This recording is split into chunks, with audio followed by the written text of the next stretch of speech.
What started as a family adventure inside an abandoned gold mine turned into a real-life horror show when they discovered hundreds of shoes and a pile of bones. But what was waiting deeper inside the cave might be even worse.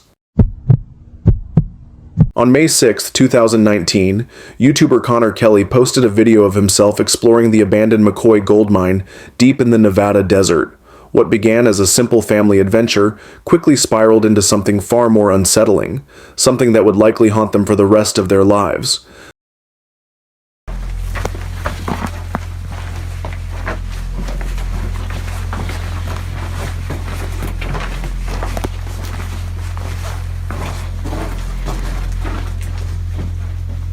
The video started off fairly normal. The group moved cautiously through the narrow mine shafts, keeping quiet to avoid triggering a potential cave-in. A warning appeared on screen reminding viewers of the silence, a small detail that hinted they were taking this seriously. But about a minute and a half into the exploration, Connor noticed something odd, something reflective lying on the ground ahead.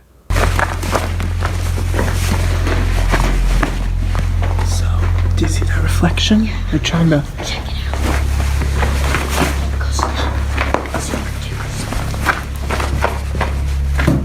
Oh, Jesus, what the... It's a shoe. Oh, Look, is that like a fossil? Dead animal? Or human? okay. Wait, don't move, Wyatt. But the shoes were the strangest part. Some were clearly modern, like they'd just been bought. Others were old. Some even looked like they were from over 30 years ago. How could such a bizarre and random assortment of shoes end up in the middle of nowhere, inside an abandoned gold mine? Then they went deeper, and found more bones, some so intact you could clearly make out a spine.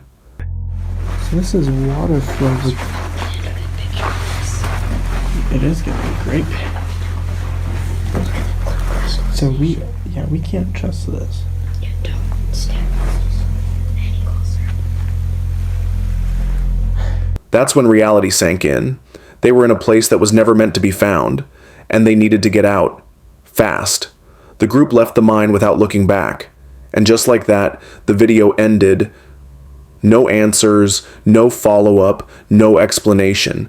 Connor posted no updates in the description, and none of the 4 videos he uploaded after this ever mentioned it again. So, what exactly did they find? One theory that immediately comes to mind is a serial killer's trophy spot. That would explain the bones. And the shoes. One of the top comments referenced the missing 411 cases, a series of real-life disappearances where people vanish under mysterious circumstances.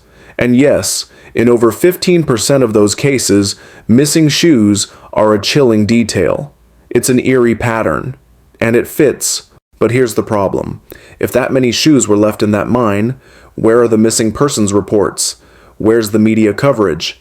There should have been a nationwide investigation. But there wasn't. Some viewers also pointed out that many of the bones didn't look human at all.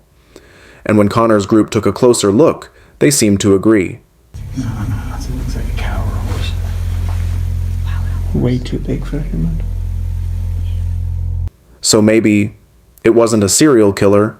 Another theory is that the cave might have been used as a feeding spot for a predator, maybe a mountain lion.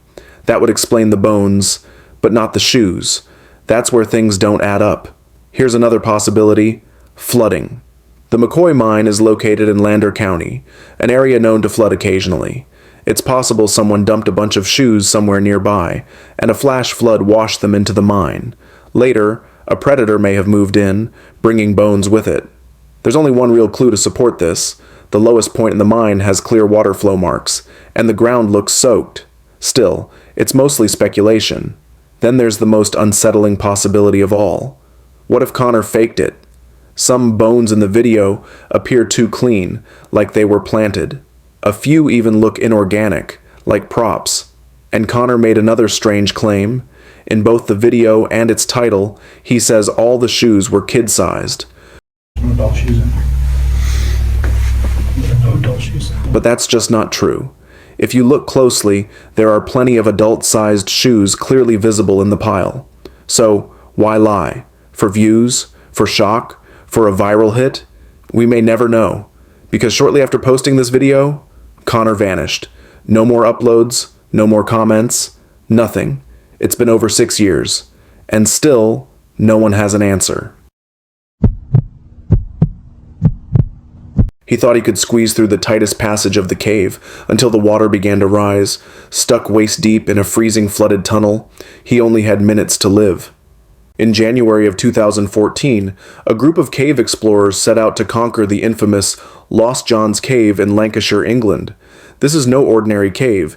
It's a massive underground network stretching nearly 3 miles or 4.8 kilometers in length. The known deepest section of the cave plunges an astonishing 690 feet, or 211 meters straight down. Most members of this group had been spelunking for years, and like many experienced cavers, they were confident, well prepared, and well researched. They had even mapped out their route in advance. But the harsh truth about caving is simple. When things go wrong, no amount of planning can save you. Even the most seasoned explorers can find themselves in terrifying situations. And that's exactly what happened to one member of the group, a man named Bob Johnson. At first, everything was going smoothly. The group used their gear effectively and moved with precision. That is, until they reached a section of the cave ominously known as the Tube. It was unusually narrow, so tight that they had to crawl on their stomachs to get through. And to make matters worse, the passage was partially submerged in cold water, making it hard to see, and even harder to breathe. Despite the conditions, they decided to proceed. The slimmest member of the group went first. He made it through with no issues. Next up was Bob Johnson. His crawl started well, especially considering he had already struggled with the wider sections of the passage.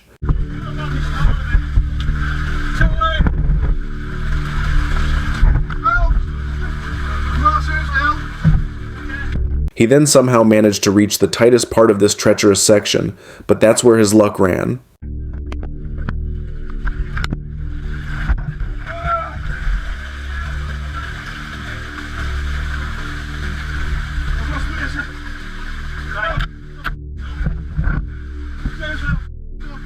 His lower body was wedged in from the waist down, and every attempt to move just made it worse. Now, getting trapped like this in a dark, suffocating space is horrifying enough. The walls press in. The air grows thick. Every breath feels shorter than the last. And the more you struggle, the more the fear grips you. But Bob's nightmare wasn't over yet. Suddenly, he noticed the sound of rushing water. The water level was rising. Fast. Water is what turns a bad caving trip into a life-threatening ordeal. In a dry cave, you at least have time. But once water gets involved, you're on the clock. And Bob knew that. Every second mattered. He tried everything. Pushing, twisting, yelling. But nothing worked. The water began filling up his suit, weighing him down. Each attempt to escape became harder than the last, just as panic started to fully set in. One of the members behind him had an idea. Instead of pushing forward, they would try pulling him back. It was risky, but it was their only option. And then, it worked.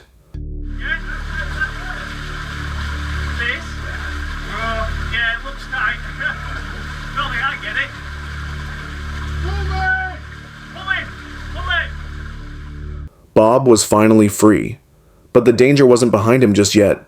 In a comment posted later, Bob revealed that he and the 2 members who pulled him out had to crawl for another 3 hours, finding their way out through a different exit. The incident left its mark. Bob later admitted that he can't even watch the footage from that day without feeling intense anxiety. He never returned to serious caving.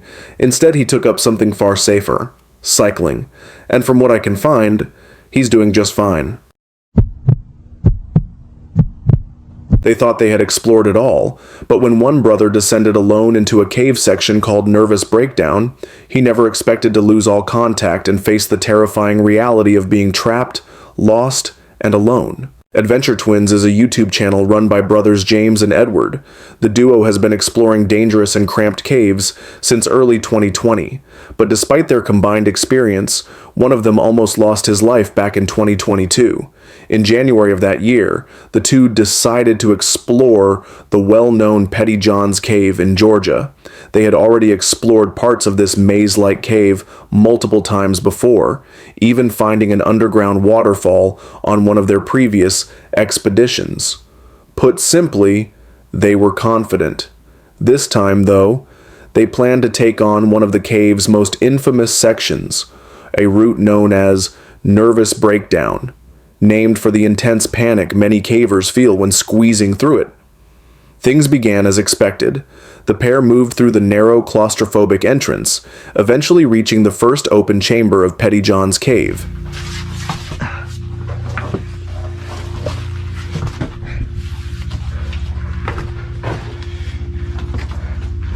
Whoa, entrance room. But it didn't stay open for long. Soon, the rock walls began to close in again, forcing them to crawl and contort their bodies to move forward. About 25 minutes into the crawl, they reached the first major obstacle, a muddy chamber with a narrow, steep hole at the center. To move forward, they had to carefully hug the edges of this hole, making sure not to slip. A single misstep here meant falling into the shaft, and with the loose mud around the edge, it would be nearly impossible for the other person to pull them back out. After successfully navigating the edge, they finally reached the entrance to Nervous Breakdown. But this time, something was off. The surrounding area had collapsed, making it difficult to even figure out where the real entrance was. Eventually, Edward spotted it. Excited, he began to descend alone, leaving James behind, just in case something went wrong. What Edward didn't realize was that this would become one of the worst decisions he'd ever make. A few minutes in, he called out to his brother. Silence. No response. I found a rope.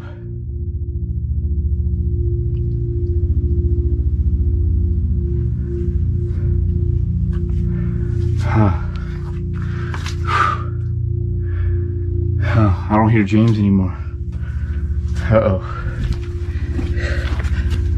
Edward was now completely alone, deep in an unknown section of the cave, and he had no way of contacting his brother. At first he stayed calm, continuing deeper, hoping to reconnect. But as the minutes ticked by, his isolation stretched into half an hour. That's when the realization hit. He was lost. He tried calling out. Nothing. His voice echoed off jagged stone walls, bouncing back at him like a warning. He knew panicking would only make things worse. But the creeping dread was impossible to ignore. I tried to retrace his steps.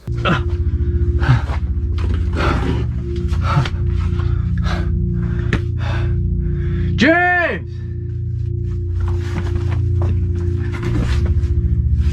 James! It's been like 30 minutes since I last saw him. I don't even know where I'm at. I tried to go back to the last place I saw him, and everything just looks the same. It's just a jumble maze. We should have never split up. But every direction looked identical. Every path was narrow, every turn misleading. And that's when true caving horror sets in. One wrong move, and he could wedge himself into a gap too tight to escape. Or worse, drop off a hidden ledge, disappearing into darkness. Even if he avoided injury, he could wander endlessly, until exhaustion set in, and his body gave out. The footage of him smiling at the entrance could have ended with the camera rolling in darkness, capturing nothing but the sound of his breathing, fading into silence. But this wasn't the end. After what felt like hours of crawling in circles, Edward spotted something. A piece of tape, stuck to a wall he recognized. It was faint, almost nothing, but it was everything. That small marker helped him regain his bearings, leading him back toward the right direction. Oh. The tape. Yeah. Okay, this tape looks familiar. Oh, yeah. This has got to be the way.